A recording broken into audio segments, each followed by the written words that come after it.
হে কৃষ্ণ গোবিন্দ হরে মুরারে, হে নাথ নারায়ণ বাসুদেব,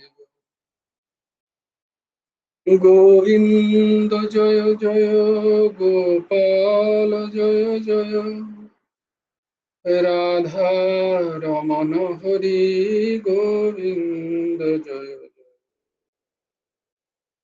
হে কৃষ্ণ গোবিন্দ হরে মুরারে, হে নাথ নারায়ণ বাস,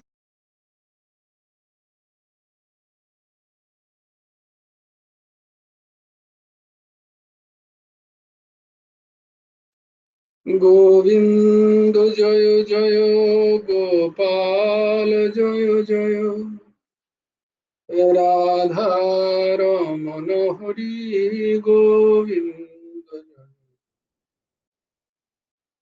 হে কৃষ্ণ গোবিন্দ হরে মুরারি, হে নাথ নারায়ণ বাসুদেব, রাধে শ্যাম রাধে শ্যাম, শ্যাম শ্যাম রাধে রাধে, রাধে কৃষ্ণ কৃষ্ণ কৃষ্ণ রাধে রাধে, রাধে শ্যাম শ্যাম শ্যাম রাধে রাধে, রাধে কৃষ্ণ কৃষ্ণ কৃষ্ণ রাধে রাধে, রাধে শ্যাম শ্যাম শ্যাম রাধে রাধে, রাধে কৃষ্ণ কৃষ্ণ কৃষ্ণ রাধে রাধে, রাধে শ্যাম শ্যাম শ্যাম রাধে রাধে, রাধে কৃষ্ণ কৃষ্ণ কৃষ্ণ রাধে রাধে। জয় গুরু রাধে শ্যাম।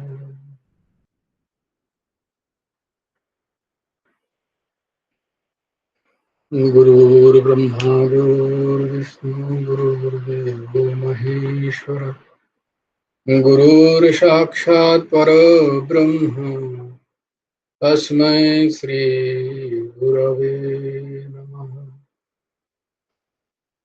ॐ सच्चिदानंद रूपाय गुरवे बुद्धिसाक्षिणे, श्री हेमंताय वरिष्ठाय नमो नमो विप्रवरेण्याय जनसंहिताय च, स्वबुद्धि प्रदात्रे च तस्मै नित्यं नमो नमः।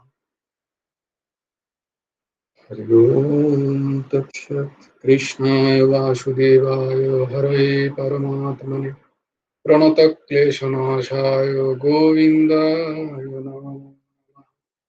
कृष्णाय वासुदेवाय देवकी नंदनाय च, नन्दगोपकुमाराय गोविन्दाय नमः। वसुदेवं सुतं देवं कंसचाणूरमर्दनं, देवकी परमानन्दं कृष्णं वन्दे जगद्गुरुं। নবকুমার চতুষ্পাঠীর আরেকটা অধ্যায় তোমাদেরকে স্বাগত। আমরা ছিলাম শ্রীমদ্ ভগবদ গীতার 11 নম্বর অধ্যায়। 11 নম্বর অধ্যায়ের নাম হচ্ছে বিশ্বরূপ দর্শন যোগ।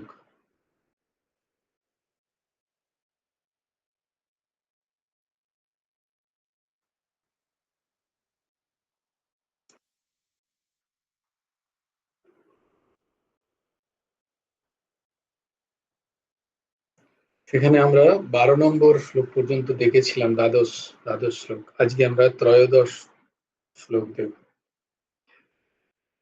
তোমরাও আমার সাথে সাথে উচ্চারণ করো। तत्रैकस्थं जगत् कृष्णं तत्रैकस्थं जगत् कृत्स्नं प्रविभक्तम् अनेकधा प्रविभक्तम् अनेकधा अपश्य देव देवस्य अपश्य देव देवस्य शरीरे पाण्डवस्तथा शरीरे पाण्डवस्तदा तत्रैकस्थं जगत् तत्रैकस्थं जगत्कृत्स्नं प्रविभक्तम् अनेकधा अपश्यद्देव देवस्य शरीरे पाण्डवस्तदा তদা পাণ্ডবঃ তখন অর্জুন দেবদেবস্য দেবাদিদেবের তত্র শরীরে সেই দেহে একস্থান একটি জায়গায় স্থিত অনেকধা নানা ভাগে প্রবিভক্তম বিভক্ত কৃতস্নম জগৎ সমস্ত জগৎ অপশ্যাৎ অবলোকন করলেন। তো সেই যে অপূর্ব বিশ্বরূপ কিরকম, তার প্রভাব কিরকম, সেটা তো সঞ্জয় বললেন। বলে তিনি ধৃতরাষ্ট্রকে বলছেন, হে রাজন,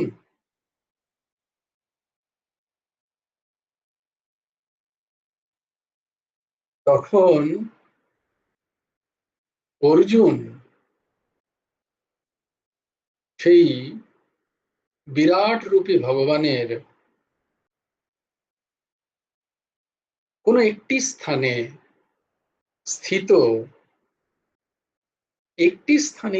অথচ সেই স্থিত যেন নানা ভাগে বিভক্ত সেই জায়গাটি। সমস্ত জগৎ, এই জগৎ যে নানাভাবে বিভক্ত, কিন্তু ভগবানের একটি স্থানে স্থিত, সেটা তিনি দেখলেন, অবলোকন করলেন। নানা ভাগে বিভক্তের মানে যেটা আমরা প্রাকৃত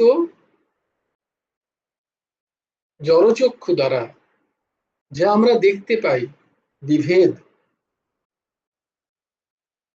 আমাদের একত্রতার দর্শন হয় না অজ্ঞানের কারণে, অবিদ্যার কারণে। আমাদের দর্শন হয় বিভক্ত,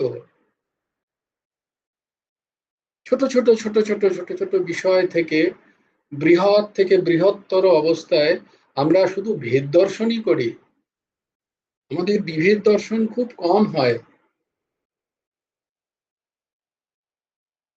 তথাকথিত, যদি কোনো তথাকথিত ওই স্বার্থের কথা নয়, দেহ ধর্মের যে স্বার্থের কথা, সেই সময় যদি কখনো স্বার্থ আসে, তখনও আমাদের কখনো কখনো সমদর্শন আমরা আমরা নিই, আমরা অভিনয় করি, কিন্তু বস্তুত আমাদের মধ্যে ভেদ দর্শনই আছে। অয়ং নিজ পরং ইয়েতি গণনা লঘু চেতসাম, এটা আমার, ওটাও অপরের,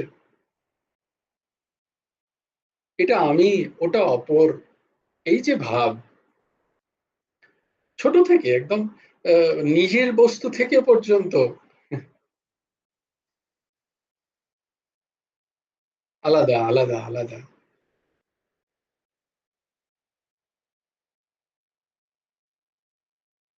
একটা হাসির কথা মনে পড়ে গেল, বহুদিন আগেকার কথা, একজন জিজ্ঞেস করছে আমারই এক ভাই, যে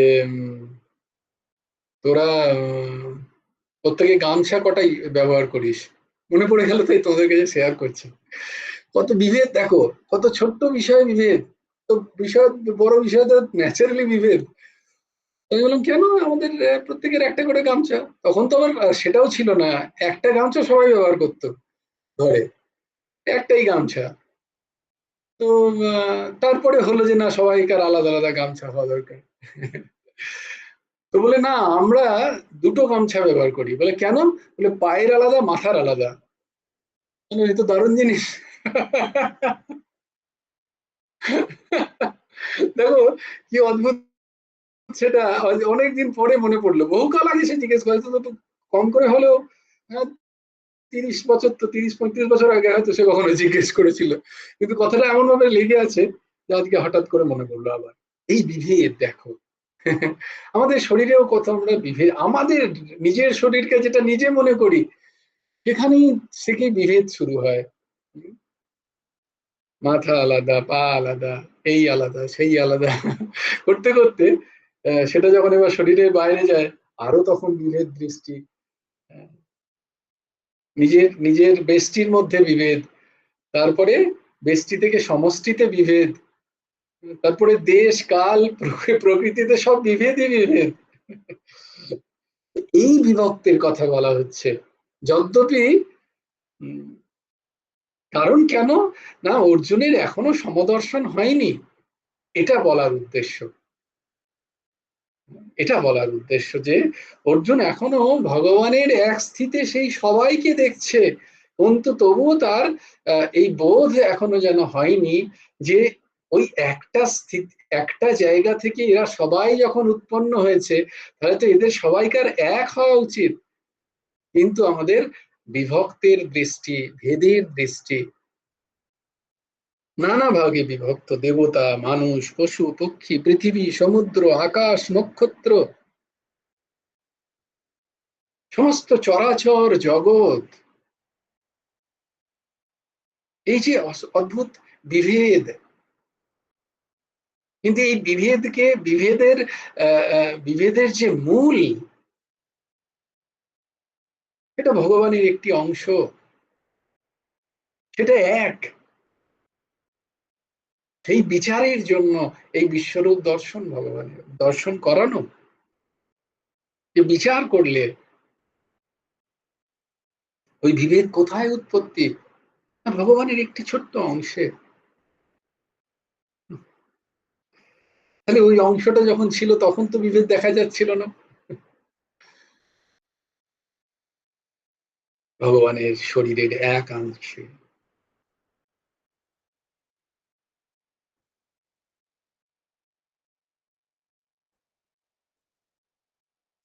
তাই বস্তুতঃ ভগবানের সেই এক অংশে এই বিশ্ব চরাচরের সমস্ত বিভেদ গিয়ে লীন হয়ে যায়, এক হয়ে যায়। তখন কিন্তু সেটাকে আর আলাদা করা যায় না।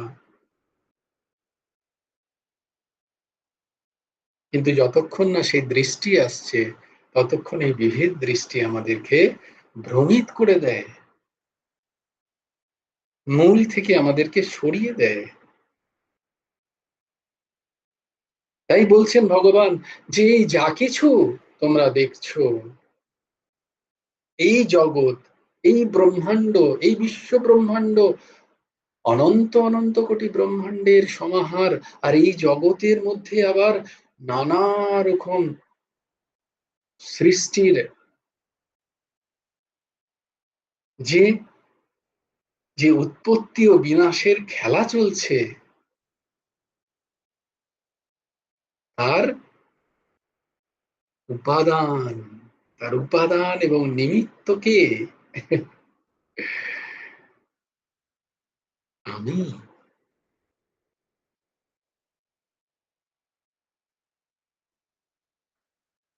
তাই সেখানেই ভগবান এই বিভক্ত রূপে নিজের একাংশে জগতের এই বিভক্ততা, জগতের এই অদ্ভুত অদ্ভুত যে সৃষ্ট আলাদা আলাদা যে পর্যায়, সেটা ভগবান সেই একাংশে সৃষ্ট করে দেখাচ্ছেন অর্জুনের।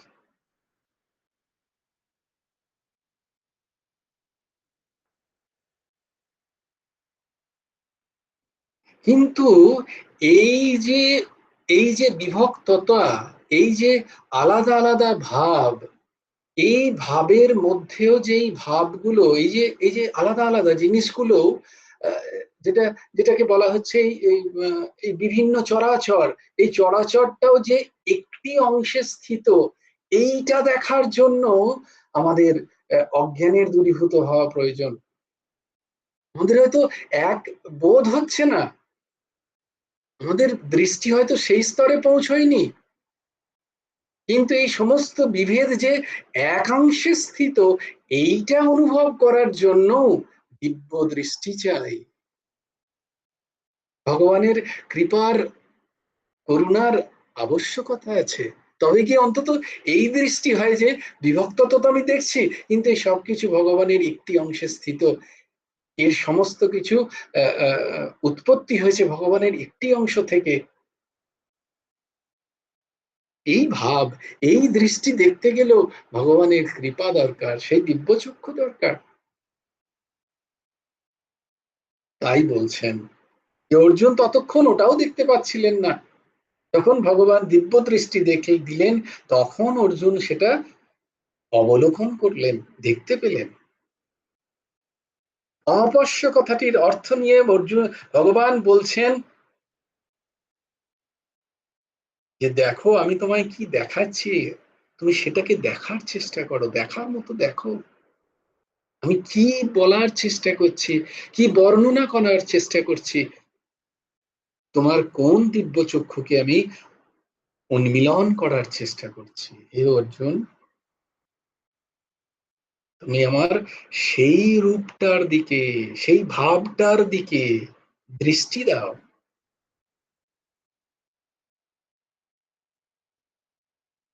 মনুষ্য লোকের থেকেও দেবলোক আরো সুন্দর, অতি বিশিষ্ট। তেমনি দেবলোক থেকেও ভগবান অনন্ত অনন্ত গুণের সমাহার, তার মধ্যে কোটি কোটি বৈশিষ্ট্যের ব্যাপ্তি।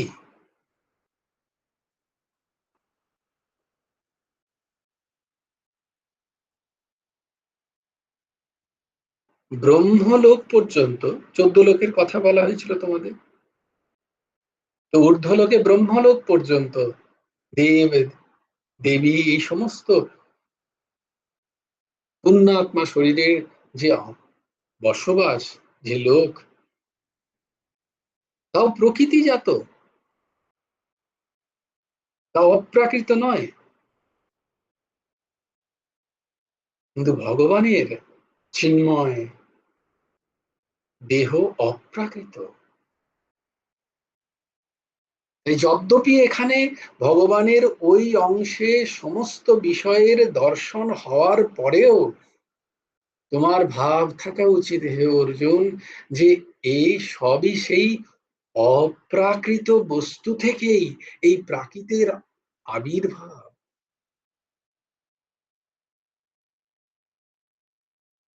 তাই ভগবানকে কখনো মহাত্মার কথা বলছেন, কখন বিরাট বলছেন, কখনো অনন্ত বলছেন, আবার এখানে দেবাদিদেব বলছেন, দেব দেবস্য, মানে দেবের থেকেও, প্রাকৃত থেকেও একটা অপ্রাকৃত স্থিতি ভগবানের।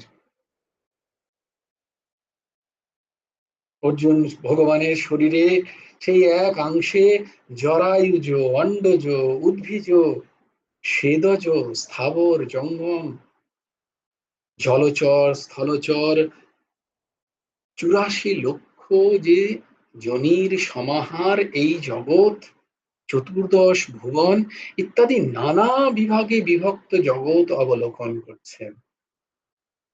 জগৎ অনন্ত হলেও তা ভগবানের দেহের একটি অংশে মাত্র স্থিত, কত ক্ষুদ্রাতি ক্ষুদ্র।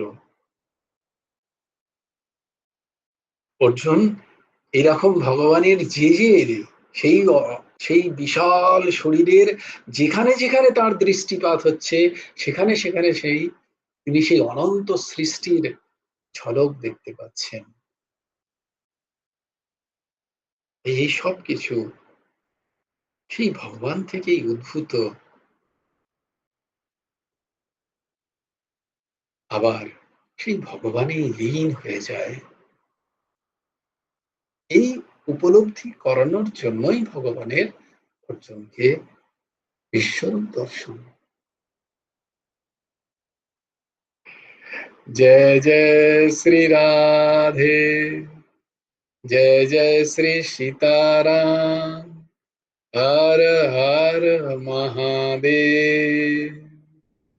भज गुरु हेमंत देव राधे श्याम, जप हरे कृष्ण हरे राम, जय गुरु राधे श्याम, राधे श्याम राधे श्याम, श्याम श्याम राधे राधे, राधे कृष्ण